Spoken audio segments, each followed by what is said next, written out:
राम राम साहब, मेरे सभी राम स्नेही भाई बहनों, आज हम बहुत ही गहरे विषय पर चर्चा करने वाले हैं। क्या हमारी भक्ति में कुंडलिनी जागृत करना जरूरी है या नहीं है? मेरे अलावा सभी इस बात को नहीं मानेंगे। वो तो कहेंगे ये पूरब का मार्ग है, कुंडलिनी हमको जागृत करने की आवश्यकता नहीं है। कोई ये भी कहेंगे कुंडलिनी वाले भी मूली तरफ यानी ब्रह्म तक ही जाते हैं। जितने ज्ञानी उतनी बातें। मगर सदगुरु सुखराम जी महाराज इसके बारे में क्या कहते हैं, ये पहले देखिए कि एक अचंबो देखिया नागलोक के माय, दुनिया को सुख राम कहे नागण शेषण खाए। पहले तो ये बात क्लियर महाराज ने ध्यान समाधि के अंदर कर दी। जब महाराज ध्यान करते करते पाताल में गए कि वहाँ उन्होंने एक अचंबे की बात देखी। वो नागलोक में गए, ये नागलोक पाताल में ही है, पाताल में नाग ही रहते हैं। तो उन्होंने देखा कि सारी दुनिया को यानी संपूर्ण मनुष्य जाति को ये नागन या शेषन, नागन कहो, शेषन कहो, नागिन कहो, कुंडलिनी कहो, ये सबको खा रही है, हमको अमर नहीं होने दे रही है। हमारे परम आदरणीय संत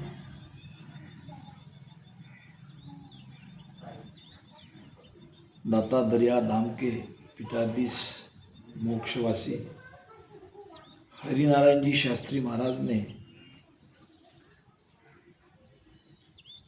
ब्रह्म पर्चे के अंग में, दरियाव जी महाराज का विषय है ब्रह्म पर्चा और नाद पर्चा। नाद पर्चे के अंग में उन्होंने कहा है, लिखा है उन्होंने कि मनुष्य के नाभि के नीचे एक नागिन है, वो बैठी है और वो हमारा सारा अमृत पी रही है, इसलिए हम अमर नहीं हो रहे। सुखराम जी महाराज कहते हैं कि एक अचंबो देखिया नागलोक के माय, दुनिया को सुखराम कहे नागड़ शेषन खाए। यानी सारे मनुष्य को ये नागिन खा रही है, अमर नहीं होने दे रही है। दूसरी भाषा में इसको समझाए कि हमारी सारी चेतना संसार में जा रही है, सारी हमारी ऊर्जा शक्ति संसार में जा रही है। अब इसी को पलटाना है, हमारी भक्ति उलटने की। उलटने का मतलब जो शक्ति हमारी संसार में जा रही है उस शक्ति को पलटाओ। और बीच में दीवार है ये नागिन, ये कुंडलिनी, जो बंकनाल का मुख बंद करके बैठी है। अब इतनी बड़ी बात हमारे तथाकथित ज्ञानी न तो वो स्वयं समझते हैं और न हमको समझाते हैं। कोई समझाने की कोशिश भी करता है तो उसको भरमा देते हैं, कह के है कुंडलिनी जगनी का काम नहीं है। वाणी क्या कहती है, वाणी का प्रमाण क्या है, ये न देखते हुए अपने मत ज्ञान से महापुरुषों की वाणी के वचनों की एक प्रकार से वो उनका खंडन करते हैं और अपना मत ज्ञान का मंडन करते हैं। भोले वाले साधक शिष्य ऐसी संतों की बातों में, ज्ञानों में आ जाते हैं, मगर ऐसा नहीं है। मैं सारा डिटेल आपको महाराज की वाणी से निर्णय करके समझा रहा हूँ और मैंने ये सब किया है। अब देखो महाराज क्या कह रहे हैं। विषय है घट पर्चा, उसमें 11 नंबर का रिक्ता है।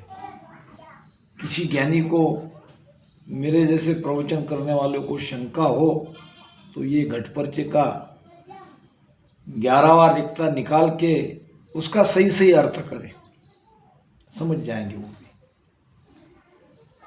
छाड़ संसार का काम कल्याण सो,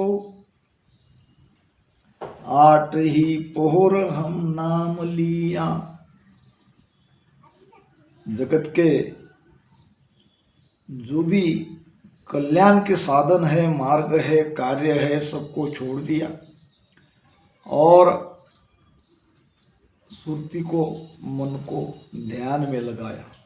8 ही पोहर हम नाम लिया, राम राम करने लगा, सुमिरन करने लगा, 8 पोहर ध्यान करने लगा और मन को संसार के सारे कल्याण के काम से हटा दिया। अब ये तो समझ गए। अब क्या हुआ? सांस उसास की धवन घटलाय के, कर्म सो छाड़ कर प्रेम पिया। सारे कर्म कांड छोड़ दिए। सांस उसास की धवन, जैसे लोहार अपना भाता उसका धवन करता है, एक शरीर से वो भाता चलता है, उसको कहते हैं धवन करना। सांस और उसास में सुरती को लगा के उसका धवन किया और कर्म सो छोड़कर प्रेम किया। सारे कर्म कांड छोड़ दिए, कोई दूसरा उपाय नहीं किया, प्रेम से सुरती को सांस उसास में लगा के राम राम करता रहा। 8 को। अब ये तो हो गया क्लियर। अब बात आगे आती है, ऐसा करने से क्या हुआ? उड़ के मोर पाताल में पेट गयो। मोर उड़ के पाताल में आ गया। शेष को पकड़ पलटाए दियो। अब उसने क्या किया? पाताल में जो शेष बैठा है, जिसके आधार से ये सृष्टि टिकी है, जिसको कुंडलिनी कहते हैं, जिसको नागिन कहते हैं, उसको पकड़ लिया। अब ये शेष कौन? यही है नागिन, यही है कुंडलिनी। और मोर कौन? साथियों, आप जानते हो मोर और सांप का बैर है। ये मोर है सत्सवत, मोर है कुदरत कला। ये जब ब्रह्म वैराट से कंठ हृदय मध्य नाभि ब्रह्मा होके जब नीचे आया, उड़ के मोर पाताल में पेट गयो, इसको कहते हैं मोर। पाताल में आया, पाताल में आके उसने क्या किया? शेष को पकड़ पलटाए दियो। शेष को पकड़ लिया, नागिन को पकड़ लिया और पकड़ के उसको पलटा दिया, उसको बंकनाल से धकेल दिया। यानी कुंडलिनी शक्ति को जगा के ये कुंडलिनी बड़ी तेजी से ऊपर तक जाती है, 10वें द्वार तक। शेष को पकड़ पलटाए दिया, ये शक्ति ऊपर चली गई और एकदम शरीर धूसता है, ऐसा मन डरने लगता है, ऐसा लगता है कि जैसे हमारी मृत्यु समीप तो नहीं आई। अब क्या हुआ? अब पलटा दिया, शक्ति ऊपर चढ़ गई। जाय आकाश आसमान सु ऊपरे। अब ध्यान रखे, ये कुंडलिनी शक्ति ही ये सारी गाठी को फोड़ के ऊपर जाती है बड़ी तेजी से, और किसी में ये ताकत नहीं है, किसी में ये शक्ति नहीं है। योग में इसे कुंडलिनी शक्ति कहते हैं और संतों की धारा में इसे शब्द कहते हैं। दोनों बातें, ये तो कुंडलिनी जगने के जो लक्षण है वही शब्द जागृति के लक्षण है। जाय आकाश आसमान सुई ऊपरे। अभी आकाश आसमान से ऊपर जब ध्यान चला गया, तादिना सर्प को छोड़ दिया। अब उस दिन ये जो सर्प को पकड़ के रखा था इस मोर ने, अब वो उसको छोड़ दिया, क्योंकि ये शिव की शक्ति जाके शिव में मिल गई। अब उसका कोई काम नहीं रहा। अब जो रास्ता तैयार हो गया, अब सांसों सांस में भजन करते करते संपूर्ण चेतना को, जो हमारी रीढ़ की हड्डी के अंदर से ये जगह पूरी खुल गई है, बीच में के सारे चक्र खुल गए हैं, सारी गांठी खुल गई है, अब उससे तुम अपनी चेतना को ऊपर चढ़ाते रहो। यही है ध्यान करने का कारण। जाय आकाश आसमान सुपरे, तादिना सरप को छोड़ दिया। अब कोई काम नहीं रहा कुंडलिनी जगाने का, ये वो करने का, क्योंकि जो काम था वो हो गया। क्योंकि बिना कुंडलिनी जगे आप रीढ़ की हड्डी के अंदर से ऊपर चढ़ ही नहीं सकते। जगाना जरूर है। पीछम मार्ग का मतलब ही कुंडलिनी जगाना है, और इसी बात को सब नकार रहे हैं। अब मैं क्या कह सकता हूँ। तो मेरी प्रार्थना है कि इन रिक्ता का अर्थ आप अपने अनुभव से समझाएं, अपने लोगों को समझाएं। दूध का दूध, पानी का पानी हो जाएगा। नाद अनाद घुर सुन्न में सांभळ्यो। अब जब 10वें द्वार में शिव में जाके ये शक्ति मिल जाती है, तो पहले तो नाद सुनाई देता है, और फिर वो अनाद की ध्वनि सुनाई देती है। अपने आप वो ध्वनियाँ शुरू हो जाती है, सुनने को मिलती है बिना कुछ किए।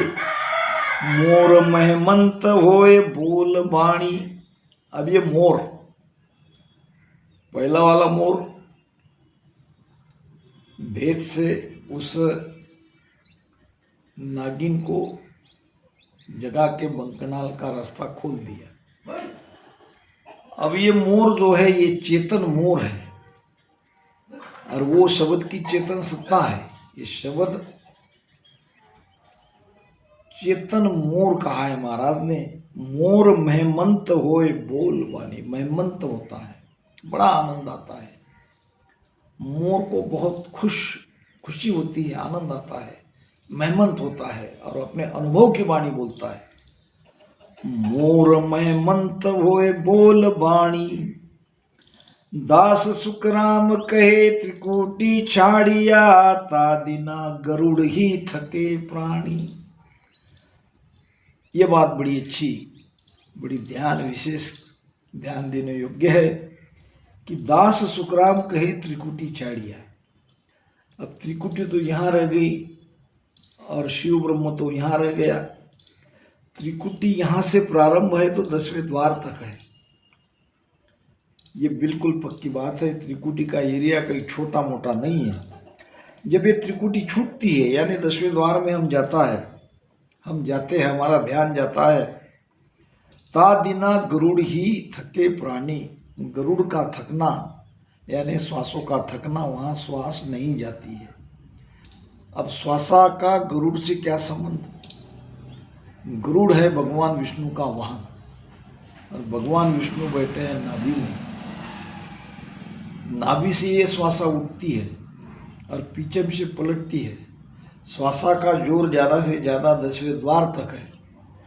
10वें द्वार के आगे श्वासा भी नहीं जाती। मन बुद्ध चित्त पहुँचे नहीं, सांसा सके न जाए, और वाह बारी सुखराम कहे, कहो कुण खोले आए। तो मेरे भाइयों और बहनों, कुंडलिनी जागृत करना ही पीछम के मार्ग से ऊपर चढ़ना है। बहुत बड़े बड़े ज्ञानी ध्यानी विद्वान मत ज्ञान से इस सत्य को नकार रहे हैं। कृपया ऐसे रेखता को सामने रख के उसका अर्थ करके अपने अपने लोगों को समझाएं, भरमाएं नहीं। क्योंकि मैंने जो कुछ भी कहा है महाराज का वाणी का प्रमाण देके कहा है, और अपने अनुभव के आधार से कहा है। जब त्रिकुटी छोड़ते हैं, त्रिकुटी से चेतना ऊपर जाती है, तो वहाँ श्वासा भी थक जाती है। तादिना गरुड़ ही थके प्राणी। तो इसमें गरुड़ आया है, सर्प आया है, और मोर आया है। मोर है शब्द की वो ताकत जो कुंडलिनी को जगाता है, और शेष है नागिन या कुंडलिनी। और गड़ू रहे श्वासा। तो महाराज ने इस प्रकार से प्रमाण देके हमको समझाने का प्रयास किया है, मगर हम बिना अनुभव किए